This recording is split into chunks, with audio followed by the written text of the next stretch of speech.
Bleed Red Blacks, your number one podcast for all things Red Black. With your hosts, Colin and Mike. Produced by Mark. With music by Sadie Hell. Hello and welcome to episode 3 of the BleedRedBlacks podcast. As always, sitting across from me here is season ticket holder Mike. Are we still going with that? Yeah, season ticket holder Mike. Colin, welcome to the show, buddy. This is it. This is episode 3. Woo, we Happy did it. birthday. We did it. Yeah, episode 3 of our fantastic Bleed Red Blacks podcast. Everything you need to know about the Ottawa Redblacks. So, have you been getting into any of the soccer lately? Or sorry, the football? I did check out the Germans. They've got the big game this week. Mm-hmm. I'm looking forward to basically round 2 of World Cup because it just seems all these games are kind of meaningless and guys are getting bit and people are flopping and producer Mark just got bracket busted today by Cameroon, I think. Literally mid cast here, yeah. Yeah. He got greased. Yeah. He got greased. Yeah, so World Cup is interesting to watch in the background, I think, right now for me. But when we get into round 2, I'm going to be all over watching the Germans. I'm just kind of dying for some sports right now. Like, Jays are crushing my soul, right? You know me, I watch every Jays game. And, hockey's done. Draft's coming up. Football is just killing me. Like, let's get going. I'm on NFL radio now, and it's kind of dead air on NFL radio because we're kind of in between the early camps and training camp. I think for the NFL doesn't start for another month or so. Mm-hmm. So nothing much to report on that end. So I get that same itch as well because the MLB right now is not doing it for me because the Jays are not as entertaining as they used to be. It seems like they're riddled with injury. So, but I know, but it seems like other clubs seem to pull through in conflicts like that, right? Like you look at to win in the AL East, you got to be able to win with your best guys and your second best guys. Like that's a tough division, man. And I mean, when the Jays were streaking, everyone else was, sliding, and unfortunately, it's kind of like reversed now. So yeah, that's what's interesting about the AL East. So this week on the podcast, we got the usual game recap. Yeah, we're gonna touch on some of our. Sorry, go ahead. What night was the game this week? It was. The game indeed was Friday. Yeah, because this week it was Friday. This week it was a Friday night. This week it was a Friday. It was CFL Friday night on TSN. Unlike my errors and omissions, I'll go ahead. The week before for preseason game 1 against Saskatchewan, in that podcast I referred to that as a Friday night game like 5 times. And I apologize to any listeners, the 5 listeners we have. Thanks for pointing that out to me. But, the issue I have is Friday at the Bell, when work's done, it becomes a fog of just Carlsberg and good times. Sometime between Friday at 4 and Monday at 8. It's all the same. Yeah, I vaguely remember a U.S. opening happening that weekend. So this is an open omission that you have entered your Carlsberg years, is it? I have, yeah. Oh, my word. Yeah. As a longtime supporter of Liverpool football, I do have the old jersey with Carlsberg on the cover. So we got recap of the Red Blacks and Alouettes game. Oh, what a win! But we'll get into that. I love it. What a win! Yeah, love Henry Burris. We're going to touch on our defensive guys, and we're going to do a little around the league. Yeah, around the league is going to be awesome because we're going to mention fantasy football, I think, when we get there and talk about the awesome TSN/Moores suits and clothing website that's devoted now to CFL fantasy football. Like, the D-Gens and us can't get enough FF. Oh, I can't believe it. I'll mention it right now. Our group, our NFL FF group, includes all 3 of us here, right? Mm-hmm. So producer Mark is involved in our NFL fantasy football. You are, and we do a live draft every year. So that's always, I love fantasy football because you're more of you're from the old school. You're a baseball fantasy guy to start with, right? Yeah, I was in old Rotary leagues, and I'm on Yahoo every night checking my team. I'm a big stats guy. I love numbers, so baseball is one of those one of those sports where when you get into a fantasy rotary league, it's like you just can't give it up. So, fantasy football, football pools, football suicide pools, anything. A pool, I don't care. The only pool I'm not in is a World Cup pool.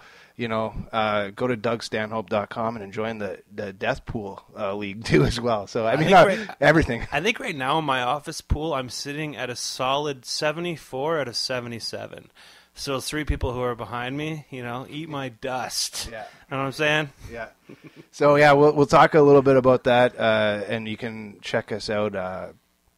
Check us out on all our social media, and I just be active in our social media community. Reach out to us. Tell us what you want to hear on this podcast. Let us know if you want to be a guest or talk on.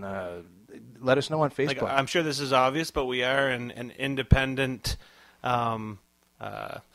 Everything group, and we need as much help as we can get. This is a new endeavor for us. We're not only doing this for ourselves, but for other season ticket holders or really just lovers of football or the Red Blacks. Yeah, keep the feedback coming because it helps us. Please, any participation is definitely going to help us big time. So we'll wrap up this intro segment, and we're going to roll into that. What a great game recap. So we'll bring that up next. Hey everybody, thanks for listening to the BleedRedBlacks podcast. Don't be afraid to check us out on Twitter at BleedRedBlacks and jump over to Facebook, give us a comment, facebook.com/BleedRedBlacks podcast. So after a pretty stellar performance in Saskatchewan, the boys made the trek down the old 417, or did they? Via, you think? Did they take the train? You would hope they'd take something sustainable like the train. When you think of the logistics of where they're at and where the game is, I'd hope they would take the train. I would have taken the train there to watch the game, so that would have been cool. Yeah, so going into this game, I had pretty high expectations with first of all, with the bye week coming up week 1 for us, this was the last test. This was our last chance to... It was good to see the number 1 guys out there, right? Oh, it was great. You had to. If you're the coach, you got to get them out there, and you got to see what they can bring to the table here, preseason game 2. And that's it.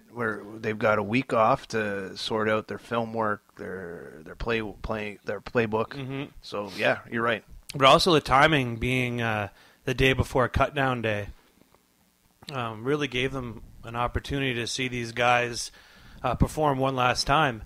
And one thing that is interesting is there's a lot of guys that can do quite well during practice, and they're not gamers. So it must be so hard to pick a team just based on practice, right? Like, obviously full-speed practice isn't full-speed games, and some guys just shine in the game. That's what I was saying last week about special teams, is that, special teams was a bit of a letdown preseason game 1, but the only way they will get better as a team and start to gel is game live action at that pace, because nothing else prepares a front, a long snapper or a group of linemen on special teams other than game speed action and some guys coming at you that you don't know. Yeah, and also just other distractions. Maybe fan noise. I feel like a practice is a pretty organized setting, yep. And it's almost a routine thing, so anything can happen in live action. So anyways, that was one thing that I was really looking for coming to this game, is who's going to step it up and who's going to get snipped. So this week it was actually a Friday night game. So I got that settled in. I watched it on Friday night. I was able to watch the game. Unfortunately, I didn't live tweet it. We made a trip to IKEA, so I was putting furniture together in front of the TV while I watched it, so I didn't really do any live tweeting. I couldn't imagine live tweeting and figuring out those Allen keys simultaneously. Like, it would have been frustrating. Even if you are a multitasker, man, together that Yerkin or whatever it was, you're asking for it. Yeah, the shelf was coming together pretty slow. The wife kept looking at me like, I'm just like, Henry Burris has the ball right now, so all attention is on the television. But that's okay. She's thoughtful that way. As you're throwing random parts in the garbage that you can't figure out what they're for. Hey, look at Henry Burris. I don't know why it's missing a shelf, honey. The Swedish people, crazy. Yeah, and aren't they a lazy people? They won't even put like a knob on a drawer. So come on, guys. Yeah. So you missed the game live, but you did get to watch it. I did watch it. Yes, on TSN Go, which was pretty cool. I was able to check it out. Sweet app, isn't it? Yeah, great for a CFL. Yeah, for sure. It was great, and all their games from the week are stored on there. So if you do miss a game, you can check it out there, and it's available to like anyone who subscribes to TSN can hop on there. So looking at that game that you just watched yesterday, what did you Friday technically? What stood out for you for coming out of this game recap? What really blew your mind, Colin? Well, Henry Burris, there's got to be a point where he's going to stop peaking. It seems like everything he does, and maybe this is just an introduction to what everyone else has already known. But when I heard that Hamilton was releasing him, I knew that there was some money reasons for that. But I mean, what I'm seeing, like, this guy is just blowing me away from what we saw at practice, from what we saw in week 1. Yeah, these stats this week, along with the 3 minutes he played, technically more than 3 minutes in preseason game 1, but these stats that came out of preseason game 1, plus what we saw him do in the game in Montreal, he's becoming this stud and this leader. And we talk about his attitude alone. Well, he is intense. Halftime interview, end of game interview. That was not a guy. That's a guy who's ready to play now. He looks determined. He went into that game like this is a playoff game, like this is a regular season game. And once we get into the score and what happened, we probably all wish it was a regular season game or a playoff game. But this guy, I mean, the numbers he put up are just staggering. I mean, do you want me to get into that right now? Yeah, let's just get right into numbers. It's 247. Let's talk about his 247. 17 for 22 for 247 and a touchdown.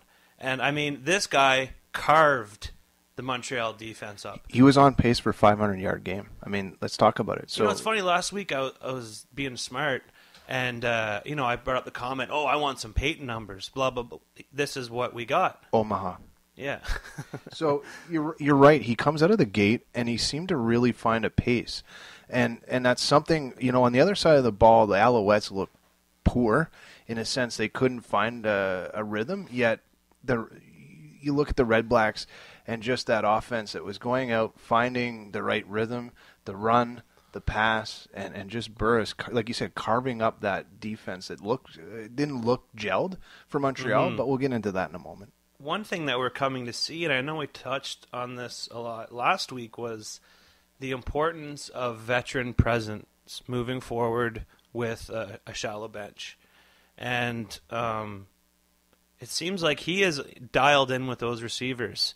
And I know he has some history with some of the guys, Carter and Dobson, and bringing veterans in like Paris Jackson. Obviously, he's going to be good to work with, but I think these guys are miles ahead where I was expecting them to be at this point. And it's not like we were just watching a quarterback who was doing well with his receivers. We were watching a quarterback that, you get that feeling where you just know that he's just going to do what he wants. It's like when you're watching, and I hate to keep using NFL references, but when you're watching Brady in the fourth quarter or Manning or these guys that can deliver when they need them to, you get this feeling of security. And I have, when Burris is on the field, I have that feeling. And, I mean... We find out this week kind of in essence through the press that he made a lot of the phone calls. So, we'll talk about it in the wide receiver segment a little bit later, but he made phone calls to some of these receivers because they're in his group of contacts, and he was looking into the league, helping management, and that says a lot about the staff that this team put together, which said, look, I was apprehensive when we brought Burris here for one reason, and it was because of his age. And I want you to talk about that grit that he does have in a second, how he put his shoulder down on a play, and tried to drive yardage. But looking at how you come up with a system for a bunch of young guys that don't have the chemistry yet, you go to a Henry Burris and you say, who do you want coming out of the backfield? Who do you see that you can really toss the ball to? To me, that's at the end of the day, as a Redblacks fan, and the amount of money that we're paying Burris, that's what we're getting, and I'm happy for it because it could result in a 3 or 4 win season.